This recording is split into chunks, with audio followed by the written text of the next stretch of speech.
Entrepreneurship, it's our game. The Big Potato Podcast is yours to claim. Good evening, good night, good morning, good afternoon, wherever you are in the world. Welcome back to the Big Potato Podcast. Yep. Season 3, episode number 5. Yeah, we get it right this time. We ain't getting it wrong again. Episode 5. Yours truly, Kendall. I'm here. My co-host Stuart is here as well. As usual, you guys know how we do it. We empower this generation and the next generation of entrepreneurs for today's business world. Right here on the Big Potato Podcast. Of course, it's light-hearted discussion full of major insights. And tonight, we have a very special guest. As usual, we always telling people we will bring them back. Mm-hmm. So, in Trini lingo, bring them back. But, we have a return guest tonight. So, we're going to jump into that in a short. But, Stuart, how has it been since the last episode, since we chatted last time with our Big Potato Podcast crew? A lot has been going on. A lot has been going on personally, locally, regionally, internationally. A lot has been going on. Right now, it's just about keeping momentum in your projects, keeping your discipline, your drive, and pushing through. But a lot has been going on. And I'm glad you said a lot has been going on, because that is exactly the ethos, is exactly the cornerstone of tonight's episode. There's so much going on.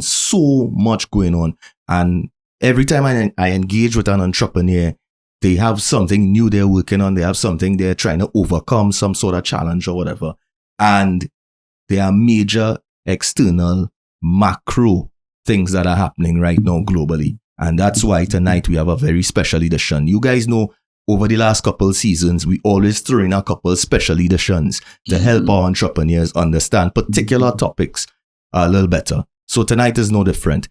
Before we go any further, remember to like, subscribe, follow, and most importantly, share the Big Potato Podcast. We are on all streaming platforms.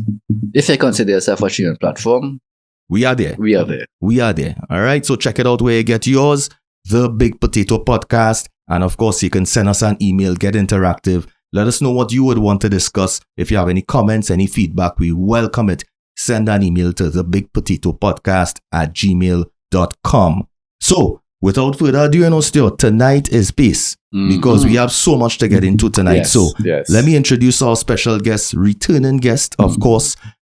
One time, I'm not even going to give him the big build-up that he got the last time around that he was here. We have Mr. Lorenzo Hodges. Of course, he's been here before, so you guys will remember him. Just to remind you, he's a business leader and innovation strategist with over 20 years experience and expertise delivering solutions across multiple industries. He was the CEO, of course, of Ferrera Optical. He led the company's digital transformation and earned the TTMA Supplier of Services Award for that company during his tenure. He's the CEO and Chief Innovation Officer at Plain White Table Inc., where he helps companies build innovation capacity. And of course, that's why we have him here to talk to our entrepreneurs tonight. It's all about innovation, right? And he's also passionate about youth development. He lectures in the master's programs at UWI, Lockjack, CETAL, teaching subjects such as innovation, leadership, design thinking, e-commerce, digital marketing, and product development. He's the immediate past chairperson of the NOVA committee as well at the TNT Chamber of Industry and Commerce. So, I'm not going to get into all Lorenzo's credentials. You can check him out on LinkedIn. Make sure you follow and you connect with him as well. Lorenzo Hodges, welcome back to the Big Potato Podcast. How do you do, sir? Thank you for the hearty welcome. I am doing well. Slight sore throat, but I'm glad to be here with you guys and looking forward to our conversation. Right. We are glad to have you. So thank you so much for slotting us in what I know is a very busy schedule for you.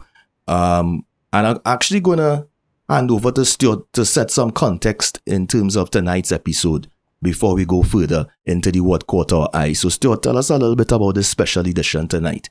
Well, remember the last time we had Lorenzo, we had a conversation on customer journey, customer experience. But the thing with Lorenzo is he's a fellow sufferer of the Arthur Jack Institution. So at the same program that we did, the IMBDI, so we share similar appreciation for concepts and models and ideas that I think we should share today. Because we were having a conversation about, the question was, how many of the current entrepreneurs' business plans are accurate with regard to planning and estimating the scalability of their markets. And we were discussing that probably it's less than 10% because most entrepreneurs don't even have a business plan in the first place. Yeah. All right. And then secondly, when we discuss how you scale, how scalable their market is, there are certain models we will use for that sort of thing.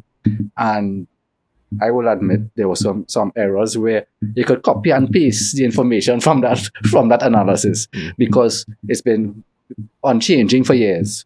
But there have been so many changes in the landscape right now. Yep. So, for instance, the model I'm talking about specifically is the personal analysis. All right. So that's the political, the economic, the social, the technological, the legal, the environmental. You want to analyze all of these things to find out, is there room for growth for what you're trying to present to the market? Especially in this VUCA world where things are rapidly changing, it's always important to check back in and do your scan. And firstly, you have to check in. Some of these people never checked in. But the people who did check in, have they, as I said, check back in? Have they revised their business plan? Have they revised their analysis? Are they running on correct assumptions? Yep. Because things have been changing within all of these elements, the political, the economic, the social, everything. Up to while we speaking right now.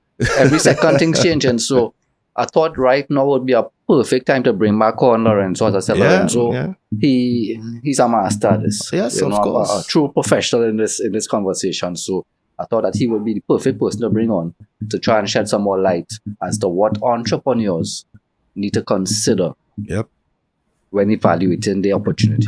So it's an macro environmental scan that we'll be going through tonight.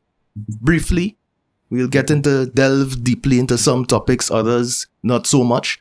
But of course, it's key and important. The reason behind it is to help you entrepreneurs understand that this is something that you should be doing for your business at this point in time, and really checking back in, as Stuart mentioned, even checking in for the first time and realizing that, hey, maybe I may be operating in a small island, or I may be operating even in a small community within a small island, and you think that is your only focus in terms of what you should be looking at in the environment there. But remember, we live in a global world where things could affect you that are not even close to your country. So we're going to get into that tonight. But before further ado, before we go along anymore, we have to jump into one of my favorite segments on the show, What Caught Our Eye. This week, I think I'll go first this week, Stuart. Let me go first this week. You've been going first for the last few weeks. So let's switch it up a little bit, and let me throw it out to Lorenzo one time and set the scene. So basically, we know that the UN General Assembly has been happening. I think I'm not sure if it concluded by the time of this recording. But one of the key things coming out of the General Assembly was CARICOM, and of course the UN Trade and Development. They signed their first ever cooperation agreement to strengthen the region's resilience. For entrepreneurs, this deal opens the doors in areas such as digital economy and e-commerce, innovation and industrial policy, SME support programs, food security solutions, and trade facilitation, amongst others. Now, all these topics here, generally speaking, are things that we know in the Caribbean region we need help and we need support on. So this is good to see that this came up on the cards, even on the sideline at the General Assembly, for some sort of memorandum, I guess, of understanding or whatever it was that was signed on to this agreement, right? Now, in short, more access to capacity building, funding pathways, and of course, regional partnerships aimed at helping businesses grow beyond local markets. Now, Lorenzo, I want to bring you into the conversation here as we go through this What Caught Our Eye quickly. in terms of this agreement, how do you see it really impacting our entrepreneurs in Trinidad and Tobago and, of course, in this Caribbean and Latin American region? What can it do for us? So any kind of support that we could get in terms of growing our markets beyond any single local market within the Caribbean. So, of course, we know the Caribbean is several independent states that are functioning. They have independent economies, independent political systems, and so on. And so any kind of agreement that allows us to partner and grow would be significant. Okay. If that comes with additional funding to strengthen the way in which our entrepreneurs can in fact grow their businesses and reach cross-border, that makes things even better. Because in any single economy within the Caribbean, we have very small markets. We have lower population sizes compared to other jurisdictions within the world. Right here in Trinidad and Tobago, we are at approximately 1.4 million people. For most of the other islands in the Caribbean, except for certainly the West Indies, except for Jamaica, would have smaller population sizes than we do, right? Some of them in just a couple 100,000, some even less, depending on which island you're referring to. And so the notion of being able to trade, especially as a block and as a sector, is a big deal because it opens up the doors for any business within any of the islands to reach out and sell their goods and services to other islands within the chain of islands. So that's a big deal. And again, anything that supports the internationalization of our companies and our organizations is a big plus for us. The other side, I think, which is remains a limiting factor, and this is affecting everyone because it's a higher level geopolitical issue, which is the number of tariffs that are being imposed upon different countries. Every country has a different tariff rating that they have to be under.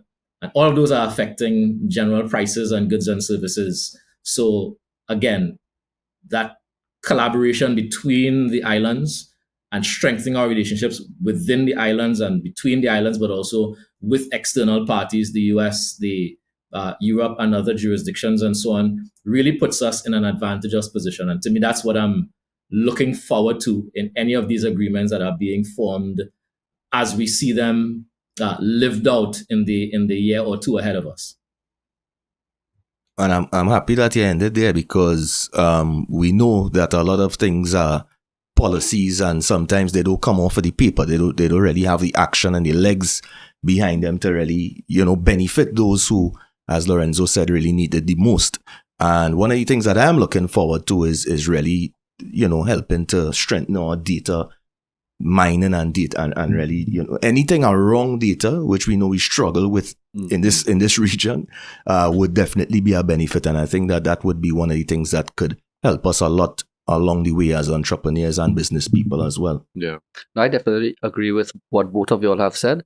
What I will add is that it's sort of in line with another thing that it's not my official what caught my eye, but something that also caught my eye, which was Mia Motley having a speech to the population. I believe it was yesterday, speaking about the agreement with I think Belize, I think St. Kitts, and one or two other places within the region for easy back and forth travel, living, working arrangements. So it is good to see the integration. Yes, Dominican Green. So it's good to see the integration. It's good to see us moving together as a unit. People might say Belize isn't part of the team, but it doesn't matter right now. They're working with us, they're part of the team. Yeah, I want to see Trinidad in there, right? No, I don't think we will call it. That's a significant announcement. Yes. Which is something that has been in the making for a little while now. So I was happy when I saw her video. I actually saw her video. But a family member of mine, I came back from Dominica, I think maybe three weeks ago or so. And so some of this, I heard word of it being set in motion. And then last week I read an article talking about what was going to happen. So hearing the actual formal announcement was was delightful, because what it means is that within those specific territories, I think there are 5 or 6 countries that are party to it. Anyone can move within the islands, live and work within the islands. So you have no restriction of movement. It reminds me of the CSME, the Caribbean Single Market Economy. The CSME was meant to allow for the easy movement of labor across the region. So people who have CSME, I think they call CSME certificates, can in fact move from island to island and work for longer periods of time. So it gives you appropriate status within any territory that you weren't born in, of course, right? That you don't have citizenship in. What they are doing here is creating their own system separate from the CSME to allow for really easy movement. You can migrate there, live there, set up your bank account, set up your businesses, function for as long as you want. There's no restriction. You operate almost like a citizen there. And again, in the context of where the world is heading and the global labor markets, we're seeing significant shifts in how labor is sourced. The fact that people can work remotely and so on is a big deal now. And so if you want to attract the right kind of talent within your country, you need to allow for easier access to your country. And what they've essentially done is allow for appropriate trading of skill sets between those islands, where any island could benefit from the talent that currently resides on another island. It becomes easier for them to acquire talent and so on. So I think that's a significant move on many fronts. Definitely. I like the both of them in conjunction. Yeah. What caught your eye and Mia Motley's announcement. I think both of them is a step in the right direction. Definitely so. But I mean, what caught your eye this week? I mean, I know you mentioned that announcement because you would probably like to travel to Dominica like Lorenzo, but what caught your eye this week? Well, a lot. Again, we do the episodes like once a month now. Yeah. So it's so many things that has caught my eye, right? I had to make a list. It's not really one article per se. Let's see how this goes. So it's like a compilation. It's a compilation of doom and gloom. So the militarization in the Caribbean Sea. Oh wow. That caught my eye. I think it caught everyone's eye. I believe think it's so. impossible to miss. Yeah. Literally. Then there's the AC in this room here, boy. Yeah. So I won't take it out of hot. Right. And then there's what also caught my eye is the disunity in CARICOM. There was no one unified position taken on such a stance, you know. On which one, sorry? The disunity in CARICOM, there's no unified position taken on what I mentioned before, the militarization in the Caribbean Sea. For instance, the same UN that you were talking about that was going on. They'll see like cliques with opposing views when, as far as I'm concerned, CARICOM should have a single view. Yeah. But that caught my eye. The ongoing tariff war, Lorenzo mentioned it earlier. It's getting crazier. All right, that caught my eye. The global inflation, the unemployment, the NIS, the sustainability of the NIS. Yeah. These things are catching my eye. Yeah. The climate change denial now. Well. When just months ago, it was, all gung-ho. Now it's questioned. So a lot has been catching my eye. Another thing is that TNT economy contracted 2.1% in the first quarter of this year. Caught my eye. It caught my eye. A lot has caught my eye. A lot has been happening. If I had to choose one thing to really say, okay, this is what caught my eye for this episode, it'll probably be Trinidad being 114th on the Global Innovation Index. 114th. In the Caribbean, in Latin America and the Caribbean, we placed 17th out of 21 nations. I saw that.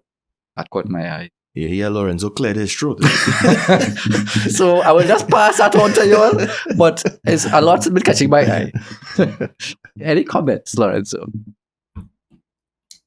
So I'm going to avoid anything that is troublesome connected to the political scenarios around us.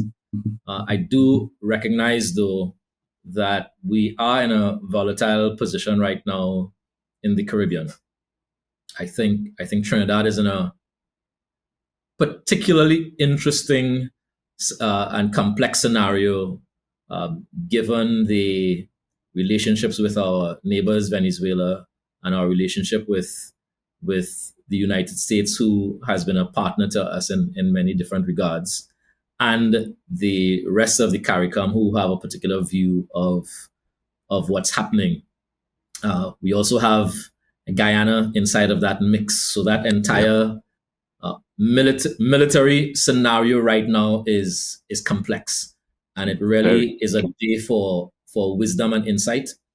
It's a day for leaders to step up and be very level-headed and clear about what their objectives are, what their interests are, and how they negotiate to create a future that's safest and most productive for the citizens that reside within the area, right? And so those conflicts have to be resolved in patience and with clarity. Where there's a lack of clarity, you get more conflict.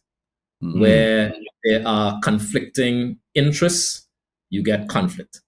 And so we need clarity in terms of what is our position, and this is our being. Each entity has to be clear what their position is. And then I think that has to be brought to the table and worked out in a way that makes sense for all of the parties. And that's as far as I would go. And I'm looking forward to seeing level-headed consideration around the whole matter, and sober decision-making about how we treat with everything, because there are lives and nations at risk. It's at risk. It certainly is not a trivial affair. And that's what I'll say. That's my neutral position on it. And I'm really looking forward to, more than anything else, seeing how new ethical and noble leaders emerge in the midst of that scenario. Right? I think that's the thing that every nation is looking for. Trinidad and Tobago, we're looking for nobility in our leadership and the way in which they make choices and execute upon those choices. The same thing would apply to people within Venezuela. They're looking for their leaders to do the same.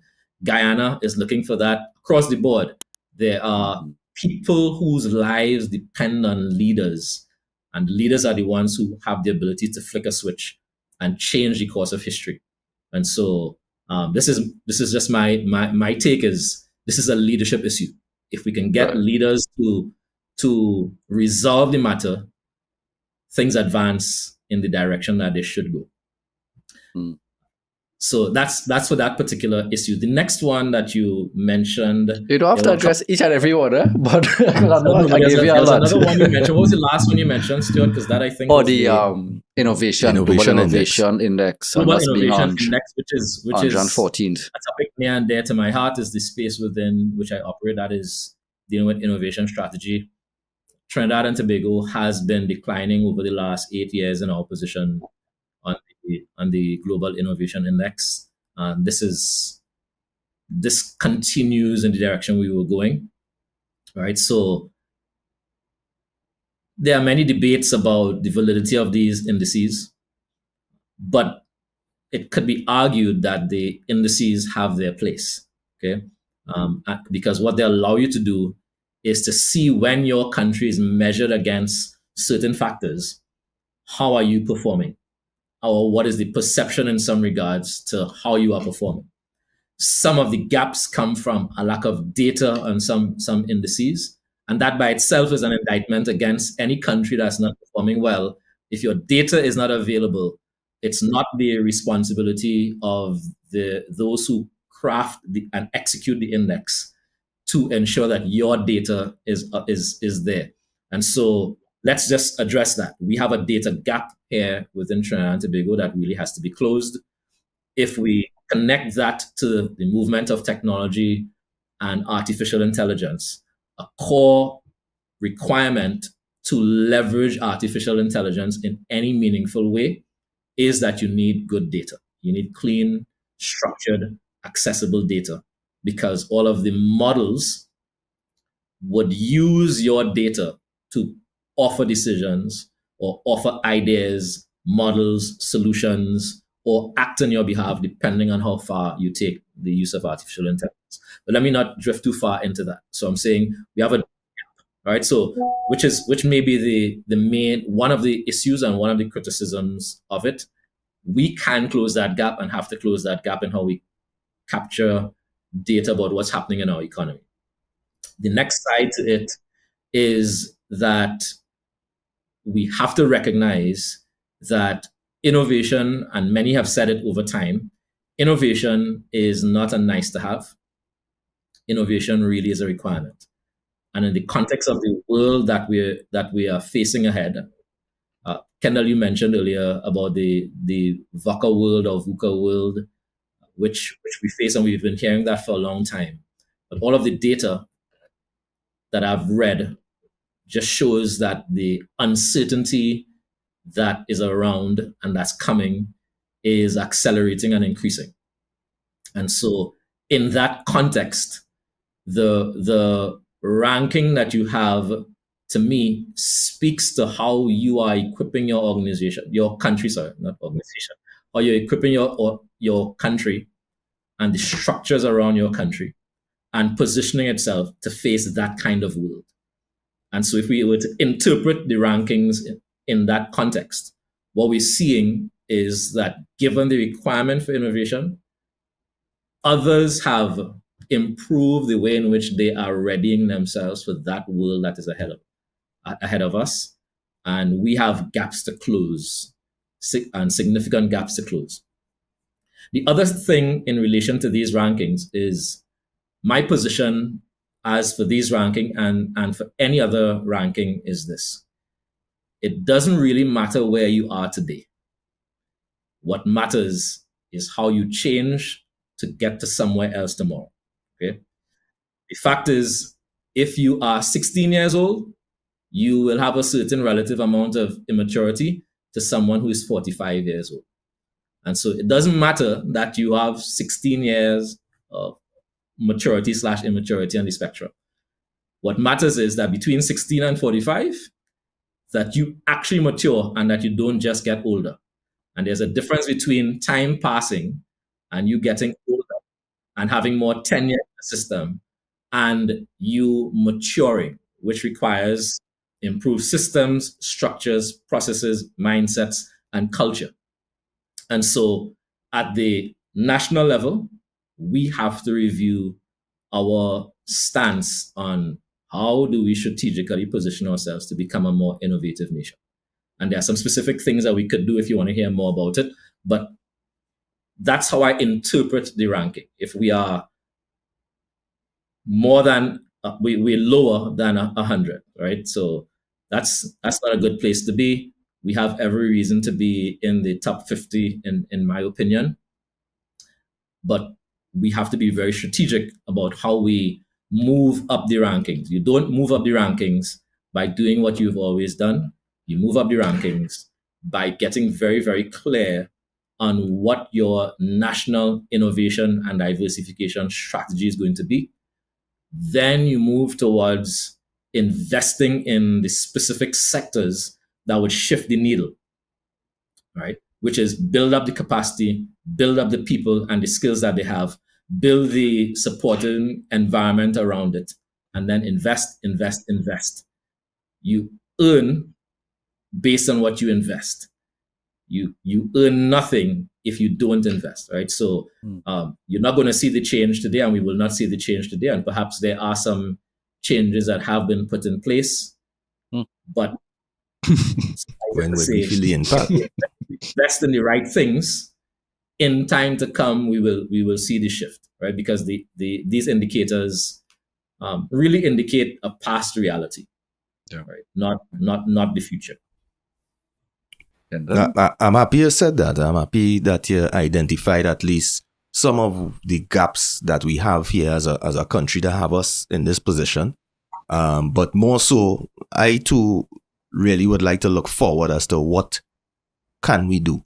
So I'm hearing there the having a national strategy and all of that, which is hugely important, and of course the investment.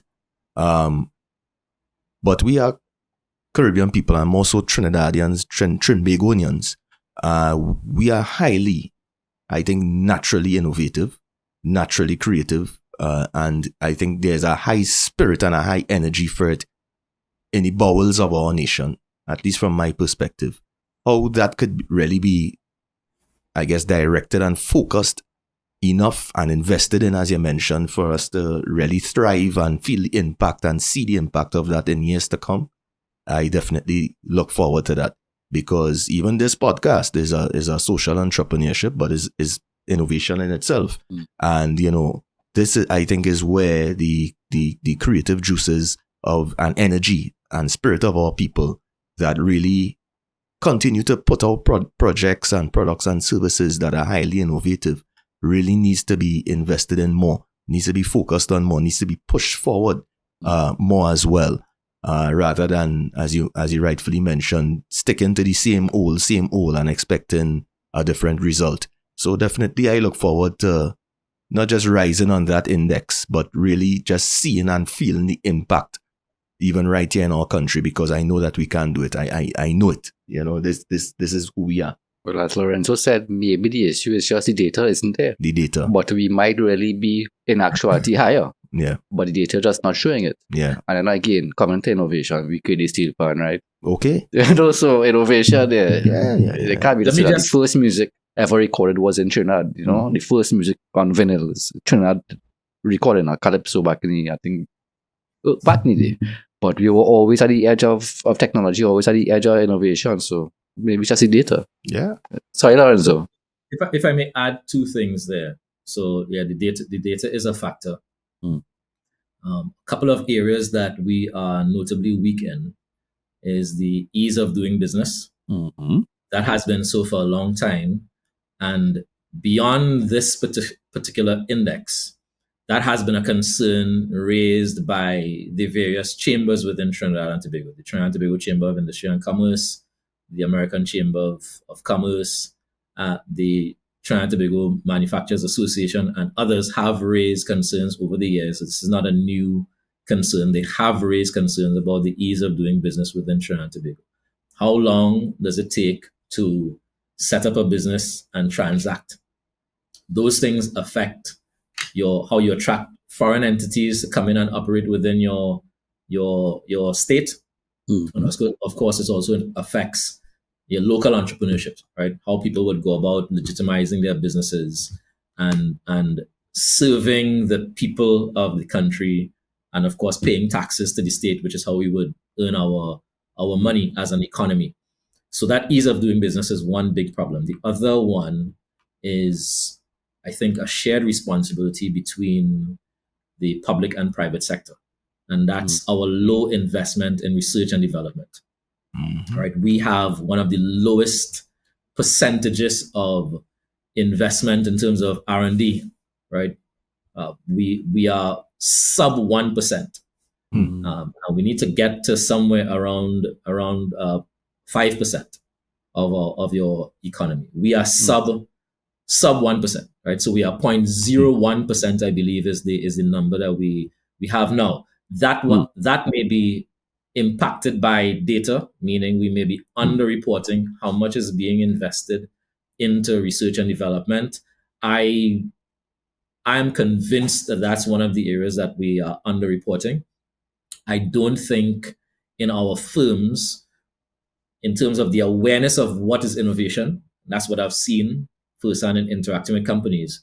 When we determine and define what is innovation and what is research and development, that is not being tracked in many cases by the accounting teams. And I'm not saying that as a blaming of the accounting teams. I'm saying organizationally, the consideration around what's the new product, service, process, infrastructure that we're going to invest in that will improve our productivity and the performance of the company over time. What new intellectual property are we creating? So no doubt there are people working and creating things all the time of different kinds, but the conversation that leads to capturing what is that activity and quantifying the activity and then putting a dollar value to report it, to say, yeah, we actually have had a lab where we've been writing new software internally to improve some particular process, chances are that's not being considered R&D now. Okay, so it's to rethink what is research and development and bring that awareness into our companies. Anything around creating new products and new services certainly should be captured inside of that. And again, definitely. I don't know that is the case. Yeah. Beyond that, I think we are also not doing enough innovation. Right? We're not sufficiently creating new value to put out into the world. And so that's an area where I believe at the private sector level, we absolutely have to strengthen our capability. I'm happy you mentioned that, because the other special edition, I'll let the cat out of the bag now, that we really want to focus on maybe in the next or future episodes is design thinking and really looking at how we could innovate more. So I'll wrap up the what caught my eye for this week here.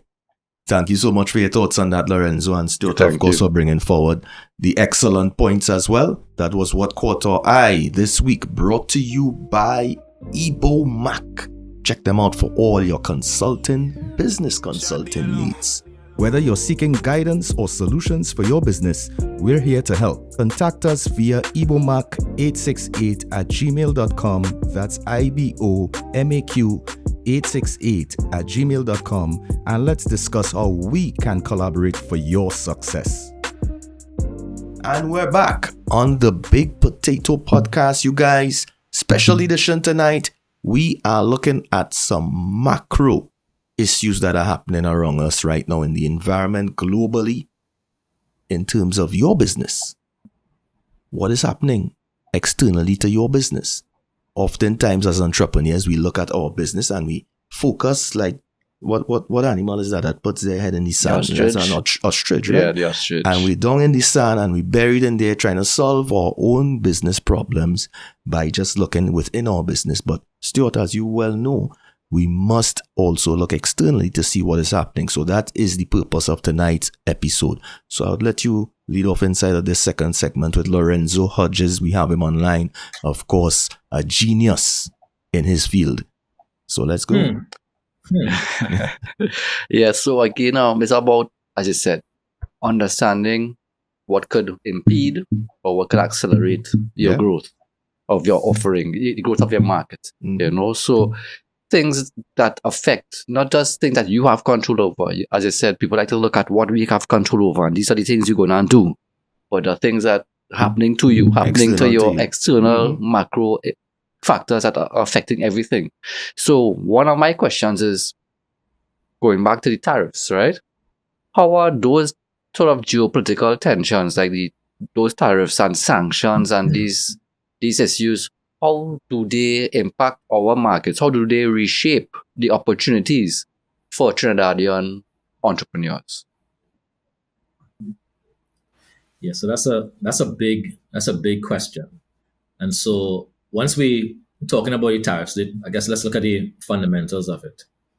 What the tariffs mean is that in order to do, and the tariffs referring to here, of course, are primarily the United States imposed tariffs on other nations in the world.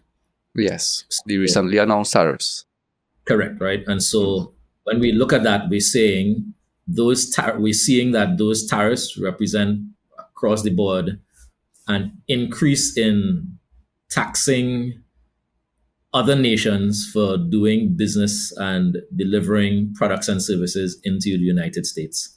The United States is a larger market, and for many countries across the globe, they would have invested in and depended upon that as a market that they would sell to increase their revenues as part of their foreign exchange.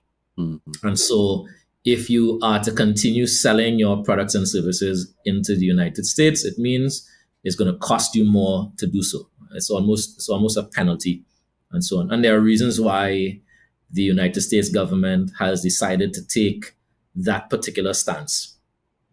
So what does that mean for the Caribbean? For the Caribbean, that means that if we are trading that way, and several of our nations would sell into the United States, our costs are going to go up.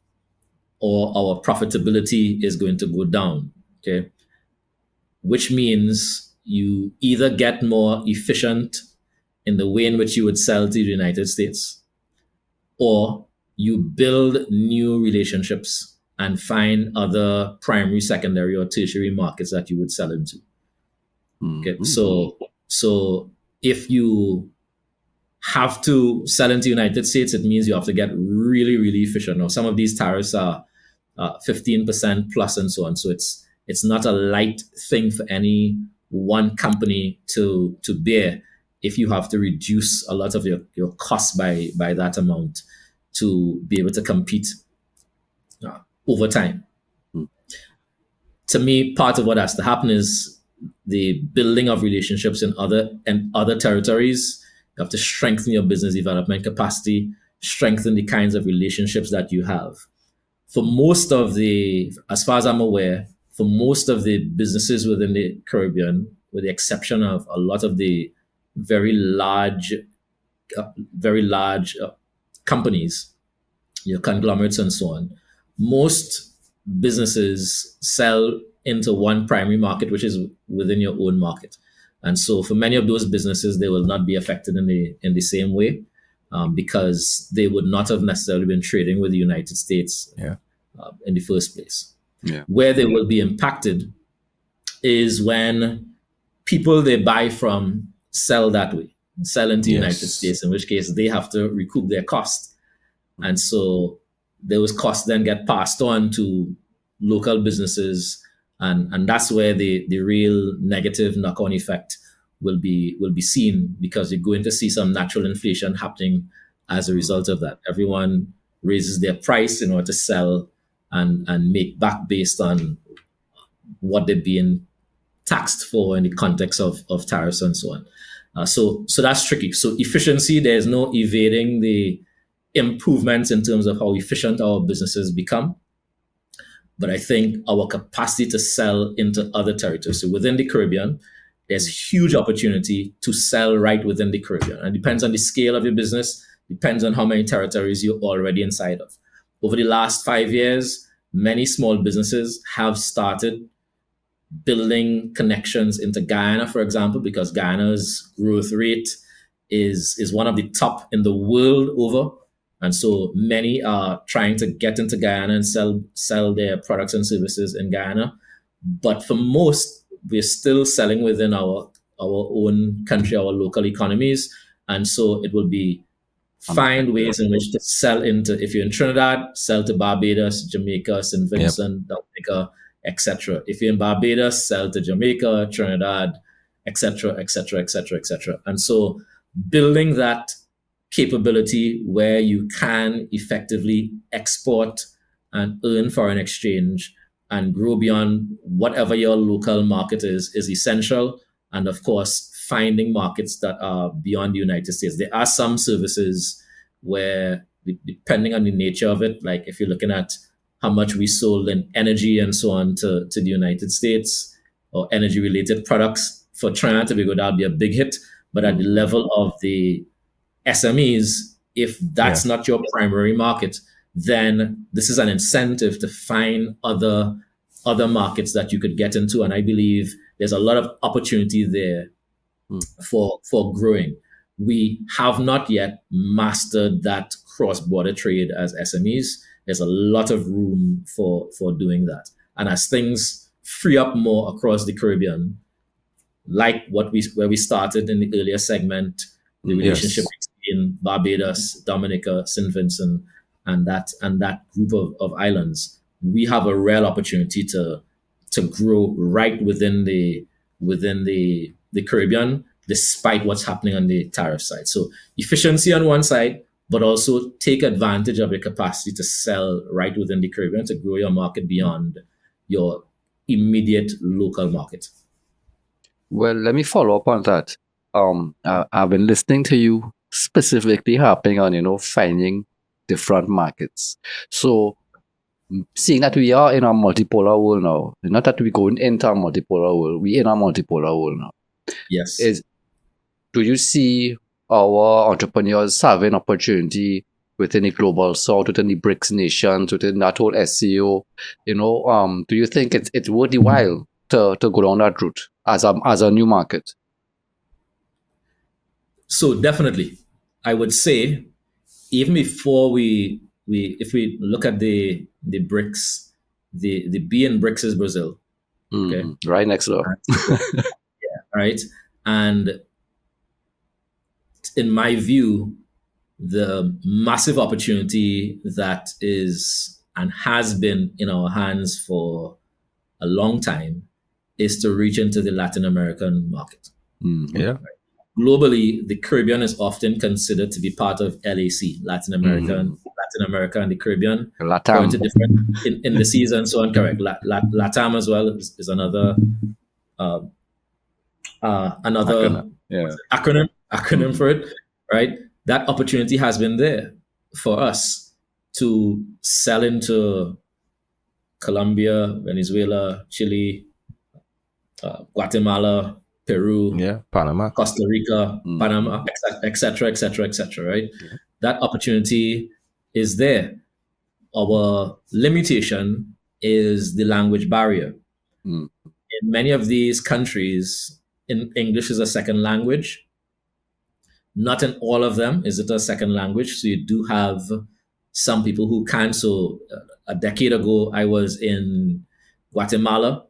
The average Joe on the street does not speak Spanish because you have to pay to. Sorry, does not speak English.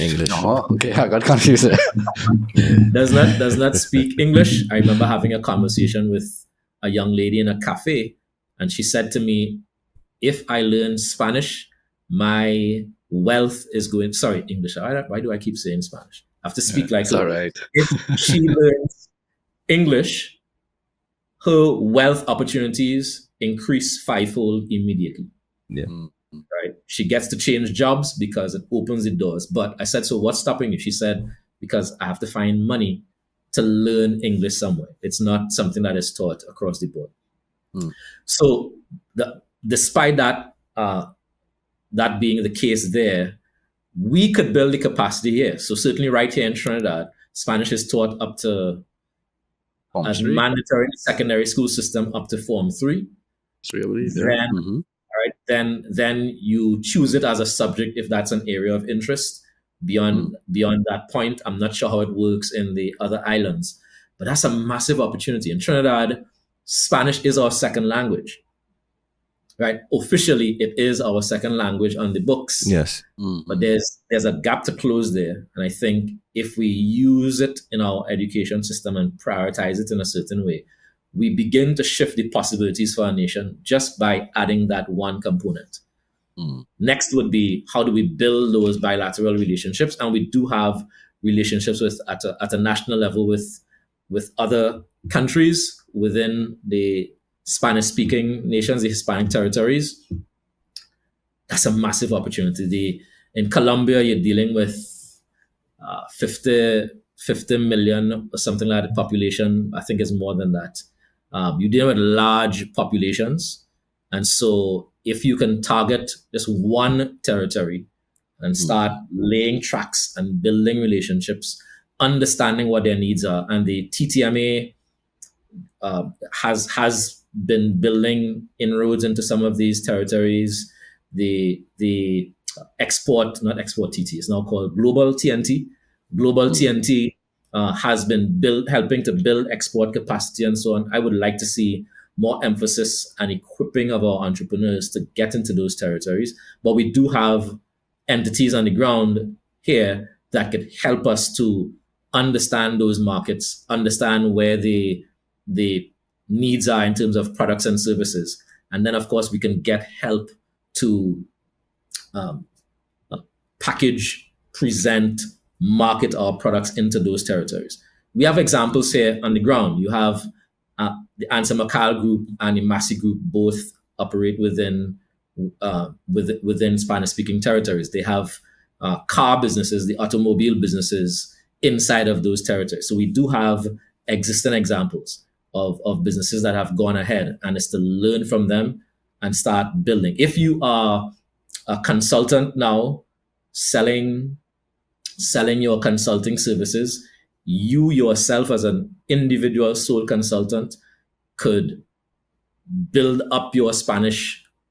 You can spend a month, go do Spanish immersion, right? Do an immersion program.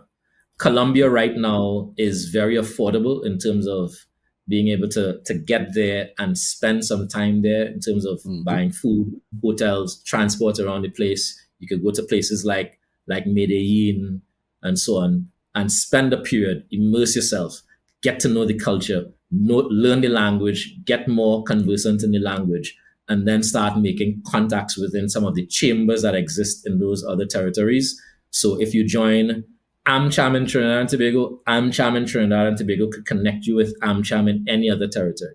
So build those relationships and then start packaging your products and services to sell into those countries. That'd be a strong encouragement that I would make. That opportunity is huge, and we're not dealing with the tariff situation. We're dealing with territories that I believe would receive what we have to offer.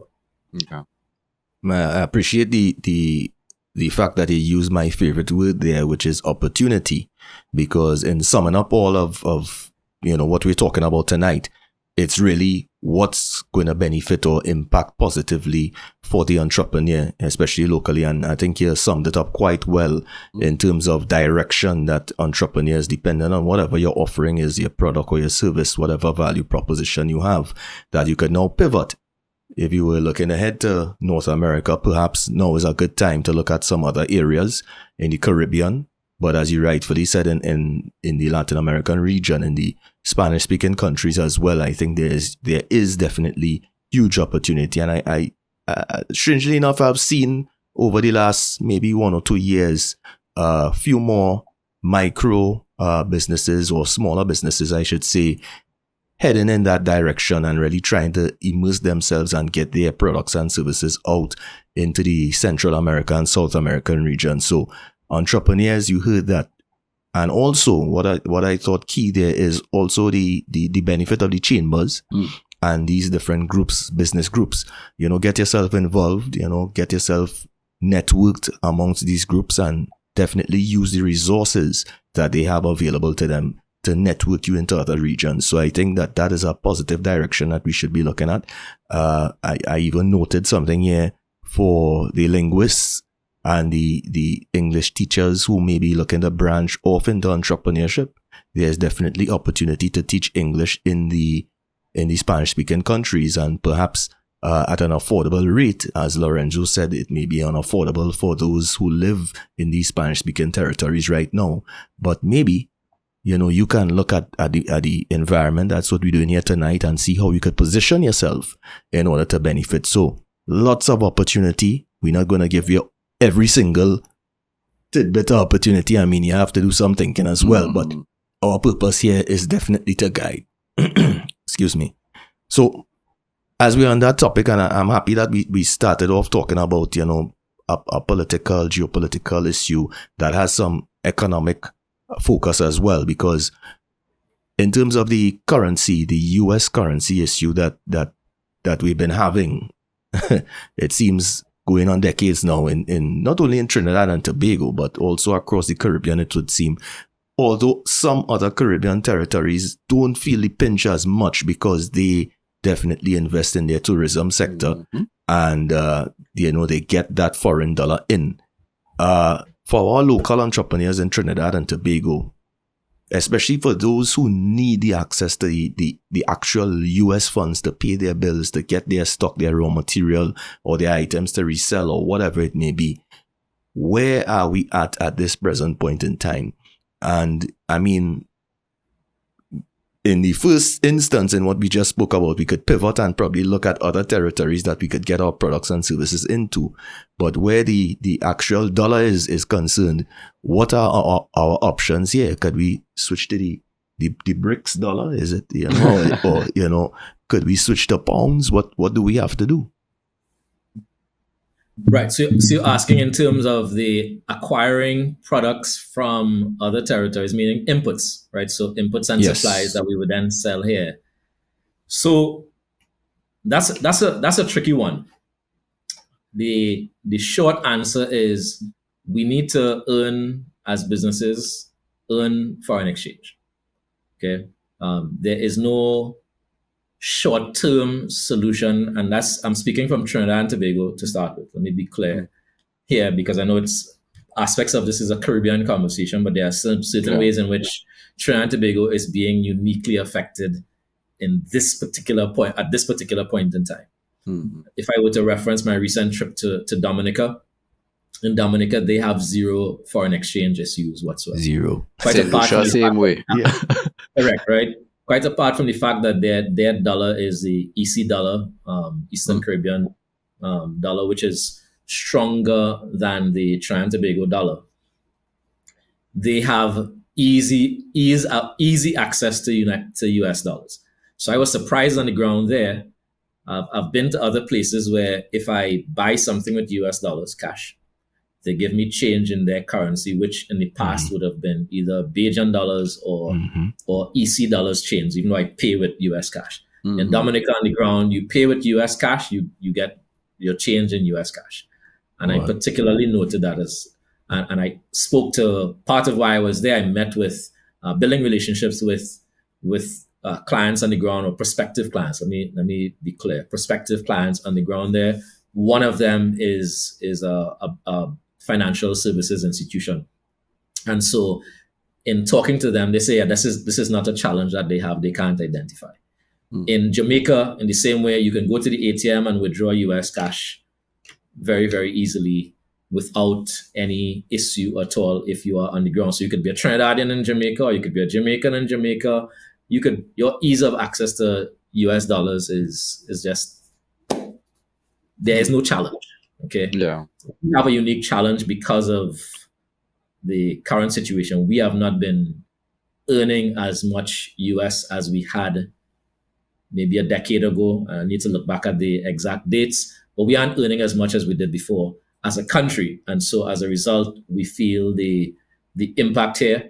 The signs include less access even through our banks. So even if you have a US bank account in a Trinidad and Tobago bank with $1 million US, you can't say tomorrow, yep, I want that $1 million cash to buy something in US. There's a restriction on how much actual cash you can get at any point in time. The same thing applies to our credit cards and so on and so on and so on. So moving past the specifics of the Trinidad and Tobago scenario and getting to how do we fix it? At the national level, there are some things that the economists have to do. There's some policy decisions, hard policy decisions that we have to make. And so that has to change. This is a conversation for small businesses, for SMEs. What do SMEs need to do? You absolutely have to find ways to earn US for yourself, which means you have to sell outside of Trinidad and Tobago. All right. And your easiest markets, there's a term in international trade called distance. And we're not dealing with the geographical distance. We're dealing with the cultural distance. And so countries with the nearest cultural distance, which is the closest to ours, are in the Caribbean.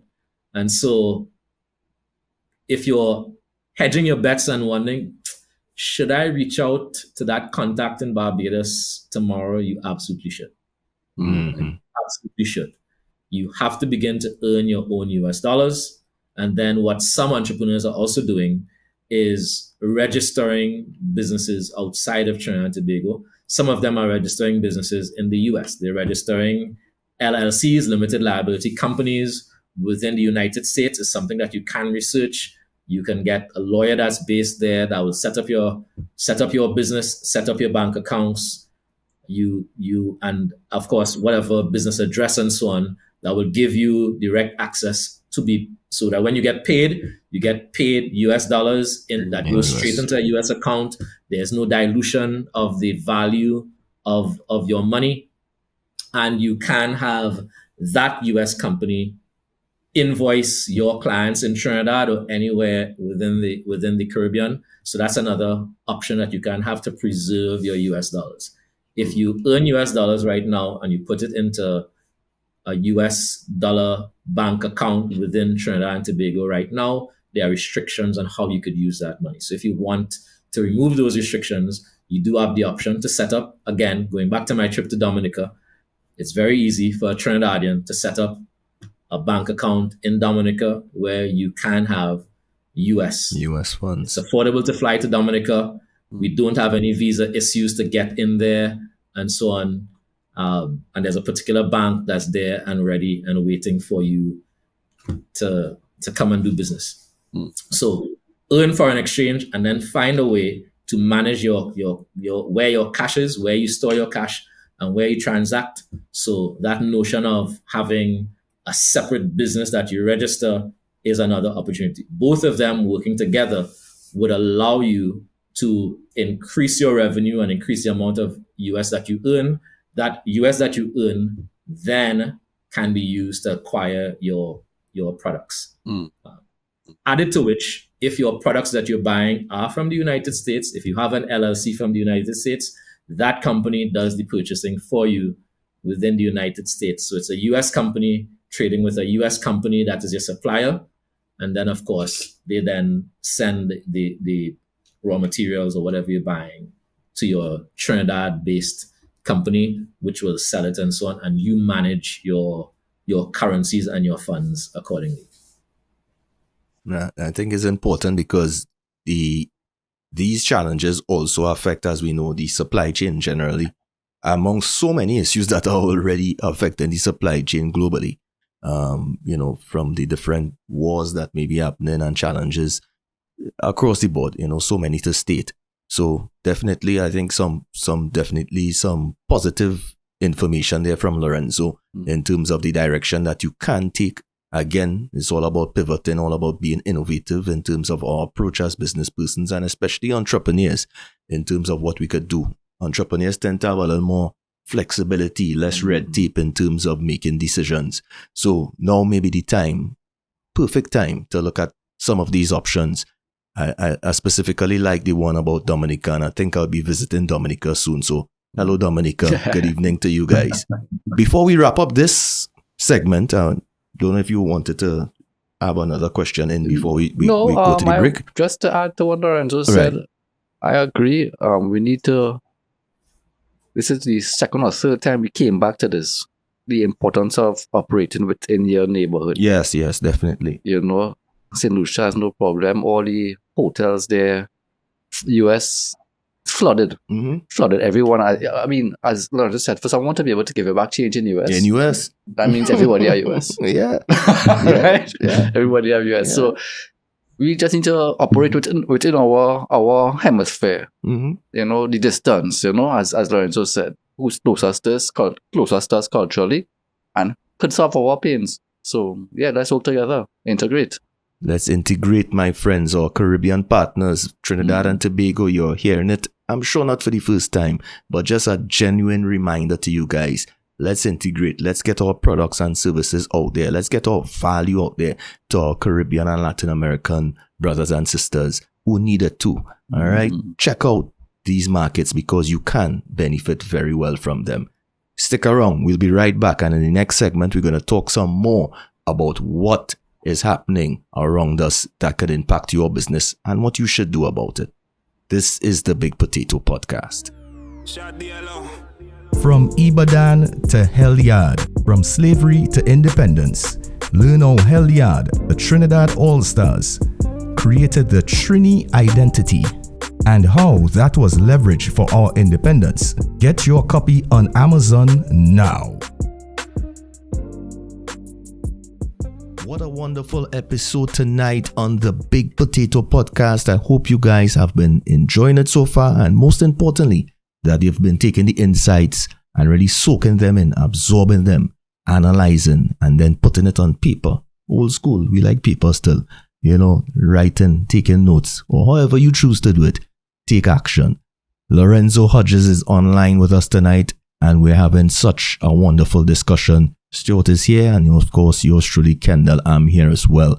The Big Potato Podcast. We're flowing tonight, and we're going to be jumping inside one of your favorite segments these days. Would you rather? would you rather? And tonight, you think we could catch Lorenzo tonight, boy? Lorenzo's a wise guy. Lorenzo is a wise guy. Let's see. All right, Lorenzo. So, how about would you rather here for you? So, would you rather every entrepreneur in the Caribbean master design thinking or financial discipline? Which will come first in your mind? Ooh, that's a easy question. We catch you. I think is that easy question? He said. That's a weighty question. Oh, weighty. Okay. And so I have to choose one. Yes. Okay. I would say financial. Okay. Right. And because inside of that, you have options about how you creatively use your finances. So, but that financial responsibility is something that you cannot escape. If you are irresponsible in how you manage your cash flows, you'll run your business to the ground. If you aren't tracking your profitability and making clear decisions about how you position your business to grow profitability over time and invest back in the business, then the business will fail. So any application of design thinking and so on, and I'm a huge advocate for it. I'm a practitioner of it. I teach it. I live it. I think a lot of value in terms of how you create new products and services can come out of it. So despite my full endorsement of design thinking as a method, that goes to naught if you're not managing the fundamentals of your business. You just simply have no choice but to be wise and disciplined in how you structure your finances and track it down to the detail. Lovely. What about you, Stuart? Financial prudence or creative energy? People who know me they'll be able to answer. They will tell you off the bat, creative energy, financial discipline. What is that? Okay, but seriously, I like what Lorenzo said, but it's a difficult one. I would probably go with because of who I am and the way I think, I would go with design thinking and probably try to hire the right financial guy or something to keep control of that side of things, because I know I won't be able to. But just because of the way I think, what I am more passionate about, and the ability to know how a framework to explore anything, and come up with innovation statements or whatever, whatever problem statements you want to attack. I think just being able to think in a broader way, I would probably go with that direction, but with a strong financial man. freedom of the creative space, I guess. Yeah. For me, I would tend to lean on the financial prudence. I believe going down that line, at least up front, can help you to, Lorenzo actually mentioned earlier where we are with R&D in this country. And I think, having the right financial structure and mindset could help invest some of those funds into the R&D, which could lead into the design thinking and so on. So it's a close one, I think, for all of us, because we are all design thinking, heads, as we say, but, definitely for me, financial. What you would rather this week? All right. Well, I have one here, simple one, not as difficult as yours. Would you rather Caribbean entrepreneurs prioritize, and this is topical, this is what we have been discussing, prioritize regional integration or wider global expansion first? Well, I think this was just answered. Yeah. This was just answered. Well, so let me get the frame. Who is trying to prioritize this? The entrepreneur, like the Trinidadian entrepreneur. Like, for instance, we in Trinidad, we have a business. Should we prioritize regional expansion or global expansion, wider global expansion first? But I think Lorenzo answered this question in the last segment. So let me, if I could flavor my response just because of the nuance in this particular question, how you phrase it is interesting. I think ultimately it depends on the nature of your business and where the growth opportunity is for your business, right? So if the growth opportunity for your business really is is extra Caribbean, beyond the Caribbean, then by all means that should be your priority. If you are still operating locally and there's untapped Caribbean, there are untapped Caribbean markets for you, then that would be the option. But if I'm to say one that's overarching, assuming you, all things being equal between the global and regional, the Caribbean will be simplest because your cost to interact, to connect, to move back and forth, whether it's resources or otherwise, it's pretty straightforward. It's low-hanging fruit, really, that every business right now within the Caribbean should be actively, meaningfully strategizing around. How do we grow our presence or our reach to other territories? It's us. It's like family. Why would you not reach out to build that family network? Mm-hmm. Yeah, I definitely. Oh, sorry. So beyond that is global. You can sequence things. You master the ability to build outreach. If you have that skill, the territory doesn't matter.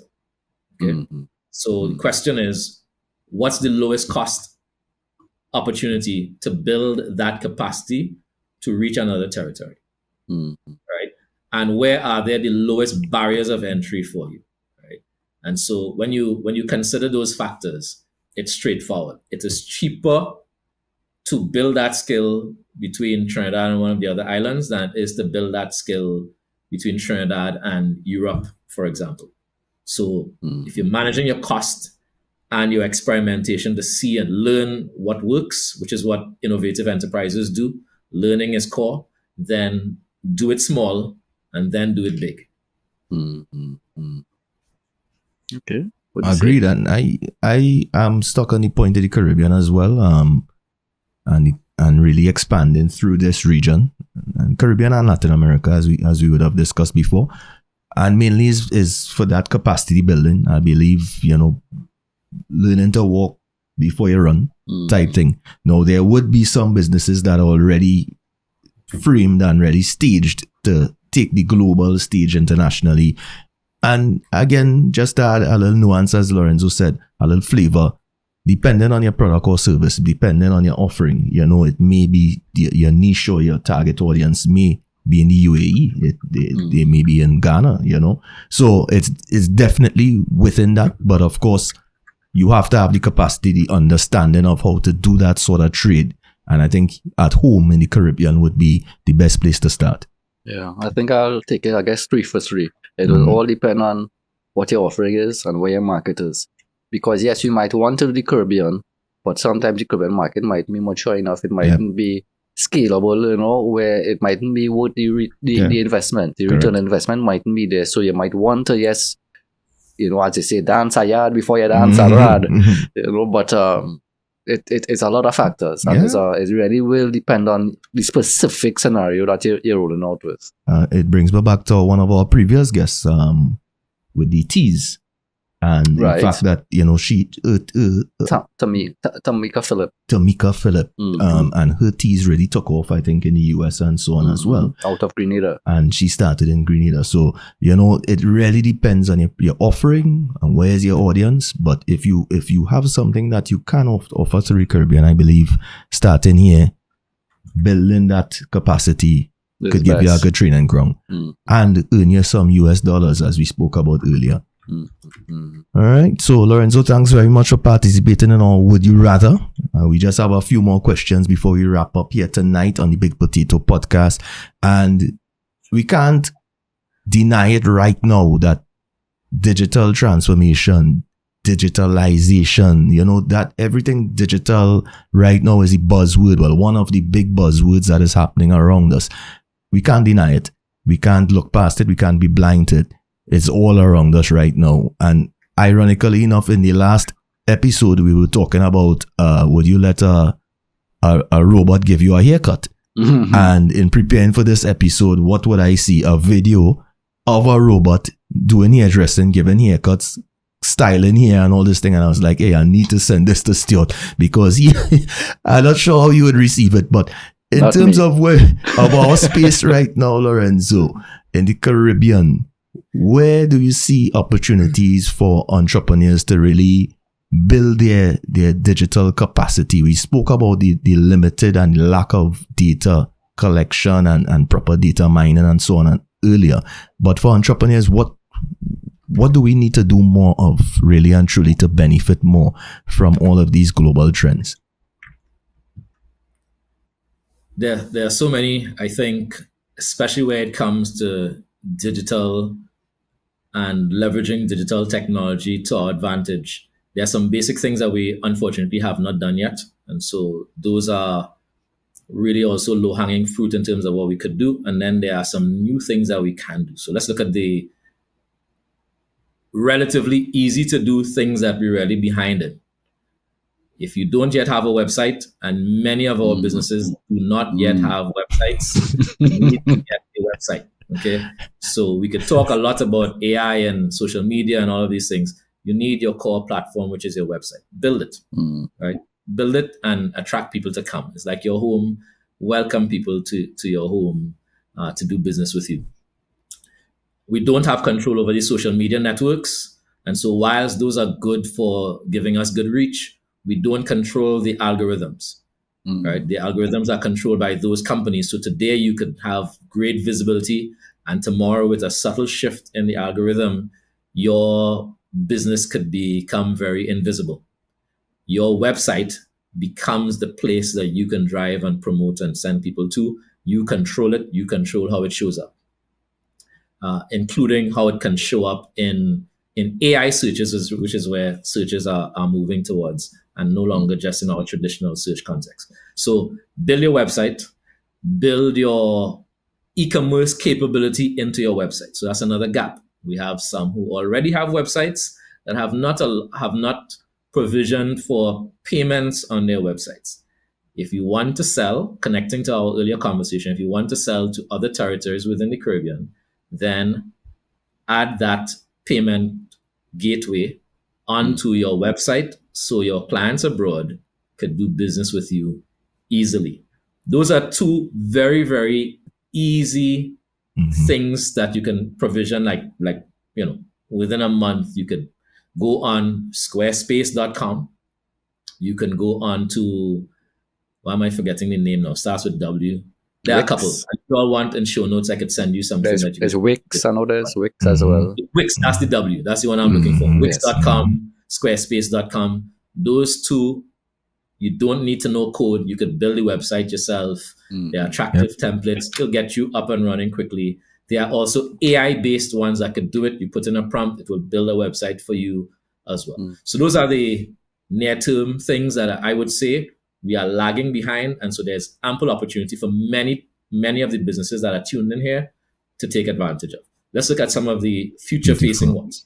In the future-facing context that we're in, artificial intelligence is changing the playing field in many ways. And so your capacity to get into offering services through digital technology has just went up tenfold. So if you want to build a mobile app or a web-based app or any application, because you felt for some time, I have this idea. I think I want to create a service that will allow, let's say, people to easily access reputable tradesmen within my territory. You can put a prompt into certain AI tools and it will automatically build the website or the platform or the mobile app for you within a matter of minutes. Within 10 to 20 minutes, you could have a fully functional thing. Now, there are some steps you have to go through, and so you can get some guidance on it. But the time it would have taken 2 years ago to do what I just described compared to how long it will take you today has significantly been shortened. So you have platforms like Lovable and Bolt and others that you can use to actually build a full-scale application through clever prompting, right? So to get into that space where you could launch your own digital platform or digital business, that's very possible today. More so, if you want to strengthen your existing business, so you may not be interested in selling online services, but you may want to build your own internal capacity for how you reach your customers, how you handle certain operational things. You could also use those applications to automate parts of your business, reduce the amount of time you spend tracking your customer data, doing some of your accounting, handling your invoicing, some of the internal manual process-based things that you have today that may be costing you time. You can have AI pick up the slack for you. Mm-hmm. Where it comes to making certain kinds of decisions, you could invest in using AI support, and I stress AI support, not to replace your thinking. AI has to be used as a thinking partner. You don't want to lose your cognitive capabilities and put everything on AI, and then your brain goes dead in 5 years because you haven't kept the muscle in your brain. So you engage AI for, I'm thinking about doing these things. What is a good perspective? What are the things I need to consider? And let AI provide you with considerations, and then you have discussions to work out options. But there are some people who are moving, again, next opportunity, but in the AI space. It's not just the conversational capability, but AI agents. So there's something called agentic AI. Agentic AI does not require you to have a lot of technical capability. You can build AI agents using tools, using your own human logic, and these tools that are available. And what the agents will do is the agents will pick up some of the tasks that you need to get done and will actually automate those tasks on your behalf, right? And it's moving towards a place where you can set it up that it could purchase stuff for you. So here's a real thing that was announced just this week, which is OpenAI and Shopify just entered into some kind of agreement or partnership, which would allow agentic AI agents within ChatGPT to connect with Shopify so that people doing searches or getting information from ChatGPT about your products and services can move towards actually paying for those things through that same interface, right? So it will go from chat to actual purchase because of that integration with Shopify. And so if you build your website, going back to where we started, leveraging Shopify as the payment platform on your website, those things are getting easier because it will all be done through the AI agents instead of going through your usual browser and so on. Again, more of our customers are going to be using these AI tools for getting information, finding out where do I get product A or product B or service A or service B instead of going through Google search. So the more they use those is the more our businesses need to position ourselves to be reachable through those platforms. Fantastic. I mean, opportunities all I'm hearing there, Stuart. Yeah. It's if you could keep up with the pace of the opportunities. I definitely think so. You need to stay at the cutting edge. You have to stay at the cutting edge because these things flipping every couple. As you said, the announcement with Spotify, with Shopify was a couple of days ago. Yeah. So things are happening by the minute, by the second. So you need to stay tuned, stay abreast of what is happening, and most importantly, definitely get involved. Now we're winding down. I know, Stuart, you had one more. Yeah, I really had just one more question because again, remember how we started the episode? It was to discuss not discussing the framework of PESO, but just discussing some of the issues that will affect scalability. So we spoke a little bit about the political issues, some economic issues, some social issues. So I just wanted to ask about a climate issue. A climate issue because, again, really what caught our eye earlier, a lot of people have been changing their position from, climate change now becoming climate change deniers. They were all for the science behind the climate change, and now they're questioning it. So my question to Lorenzo is, should entrepreneurs really take this on?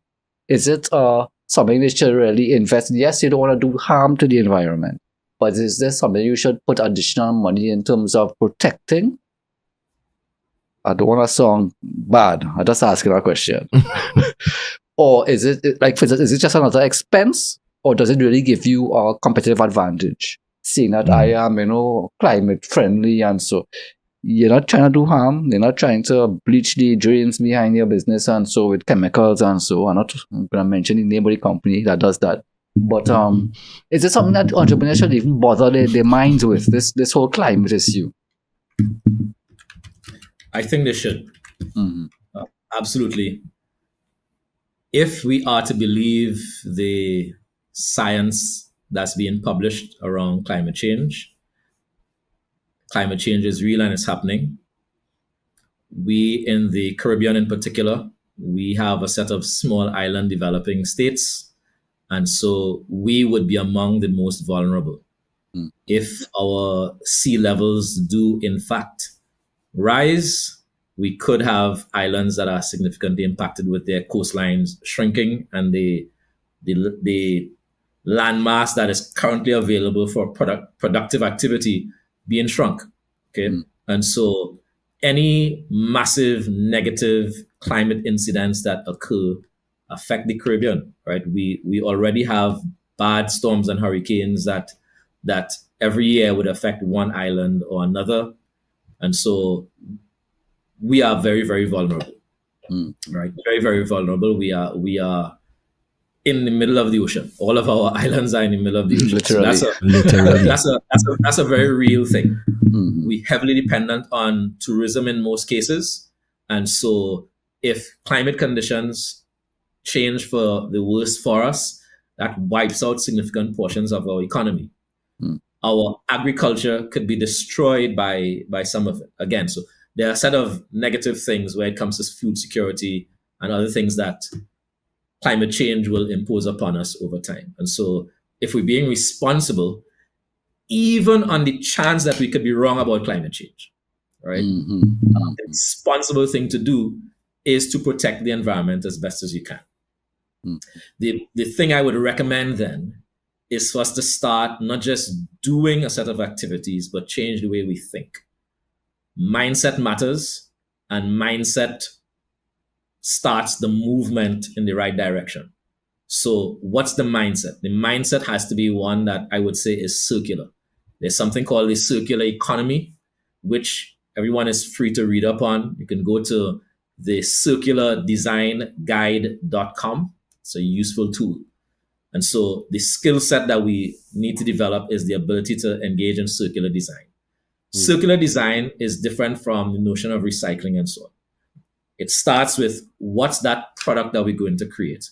And you consider that before you even produce the product, you start designing with the environment in mind when you are designing the product. So it changes things. In the past, we looked at recycling, which is after we've created the product, we then try to figure out how do we deal with the waste of that product. The new model is before you design that product, start thinking about the ecosystem that product will affect. So can we use recyclable materials in the product to start with? Can we design the product so that when it expires or stops working or whatever it is, that the parts could be replaced instead of you having to replace the entire thing? So if we think about back in the day, our smartphones, we could easily change out our batteries, right? Yeah. Because they were built to be repaired and restored in a certain way. That's no longer the case. And so now if your iPhone or your Samsung device dies, you have to essentially replace it with a new device, which puts those things back into the waste system. So you have to be thinking, can we make and design the thing so it could be repaired? And then can we have partners that at the end of the life cycle of our products could reuse the parts from our products? So you have to think about the ecosystem. That thinking is not expensive. All right. That's the cheap part. But if we get that part right, it changes what happens downstream and it could actually save us costs in a significant way. So we have new players entering the market, like a business that I'm working with and consulting with called Raman Sargassum out of Barbados, which is a good example of circular thinking. They're taking the sargassum seaweed and making a biogas out of it, which could run in cars like in the Trinidad context, our compressed natural gas, but theirs is a renewable natural gas. And in which case, it's protecting the environment on all fronts. At the end of the process, any waste from that goes back into the land as fertilizer. So that's a new thinking paradigm. And so if we bring the thinking into the strategy in any of our firms, it changes what the end outcomes would be. It changes which organizations and companies we then partner with, and it changes which markets we could begin to sell to. In a short period of time, I think in the future, you will earn more for the more sustainable your products are. You earn a premium on it, and people will pay more for it because it will be perceived as a global necessity. I think it is a lot to do with perception right now as well, as Lorenzo said, in terms of in the consumer's mind.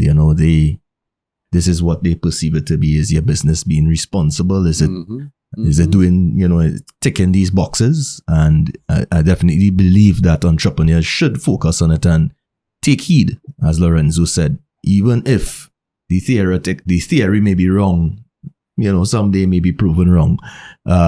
You ain't lose nothing. You ain't lose anything. I think there is more to gain actually from it. So Lorenzo, thanks very much for joining us here tonight. Excellent interview. Excellent as usual. Yeah. Thank you so much for sharing your insights and of course your knowledge, and really directing us in our entrepreneurs in a way where they could really analyze things better and see new opportunities for their businesses. Before we close off, is there any I would like to say last words, but anything that you would like to share? Yeah, so I do have a few things I'd like to share, which I think are important shifts that we need to make in the region, even right now as we speak. The first one I would say is we need to make a shift from independence to interdependent independence, right?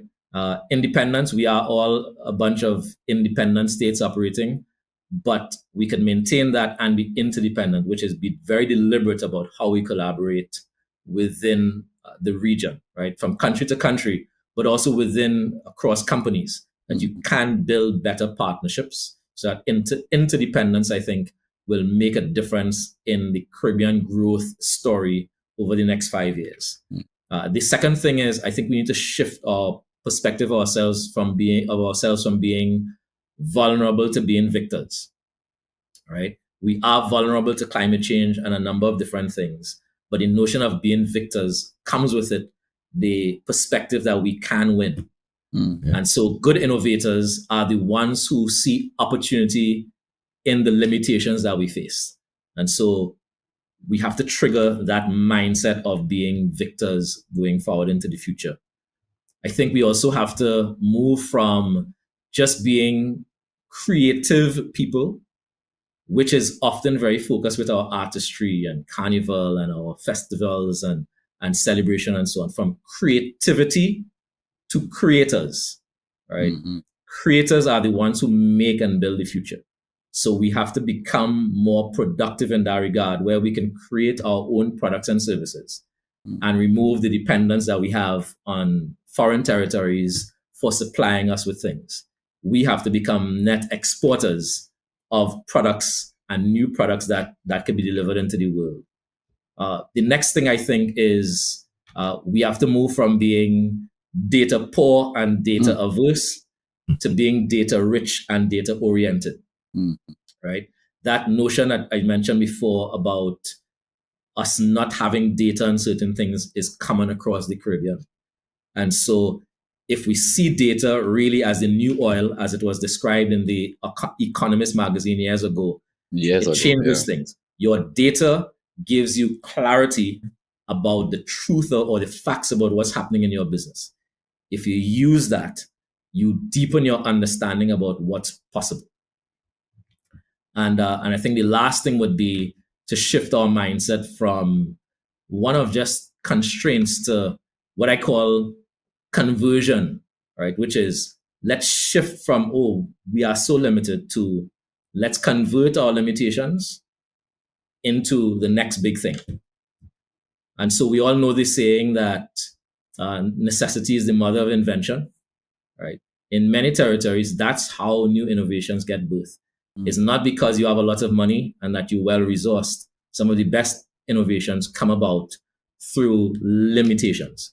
You have limited time, you have limited money, but you have abundant creativity that you could apply to how you solve problems. I think if we make some of those shifts, we could pivot the reality of the future of the Caribbean in the next decade. And so I look forward to seeing our entrepreneurs across the board lay hold of these things. I just want to touch on one of the 6 he mentioned there. I remember I had a food product on the market. I was trying to create my own product, so I'd have my own IP and I'd be able to export and generate foreign exchange, and and I remember this big business guy was like, I don't know why we in the Caribbean like to power hand in the dirt, so I always had to create something, and that's what Lorenzo was saying, create our things, but it's always a conflicting mindset. I believe in create your IP and export, not just creators, but create, as Lorenzo was saying, be a creator, especially for the IP. But other perspectives, I'll never forget the guy sitting on, we in a big hotel in Port of Spain, and he's like, we're having a meeting, and he's like, I don't know why we in the Caribbean like to put our hand in the dirt. I was like, huh? I just had to raise that with you, Lorenzo, but I agree fully with what you were saying. Sounded like some historical context to that statement, but we shall not divulge. Lorenzo, thank you very much, sir. And definitely after those 6 items, I think is a great time to wrap it up here tonight. We really appreciate you on the Big Potato Podcast. I think you might become like a serial guest, because we definitely going to have you on another time again. Well, he's the first one we brought back, huh? Yeah. The first one. First return. So thank you so much for joining us, and take the time. Do take care. Continue to work well. We look forward to seeing the innovation continue on your end and in the Caribbean as a whole, as we say. And to all my entrepreneurs out there, this is a wrap on the Big Potato Podcast, episode 5 in season 3. Do well. Continue to innovate and create.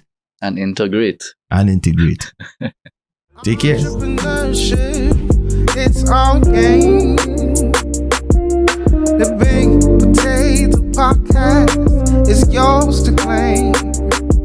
From startups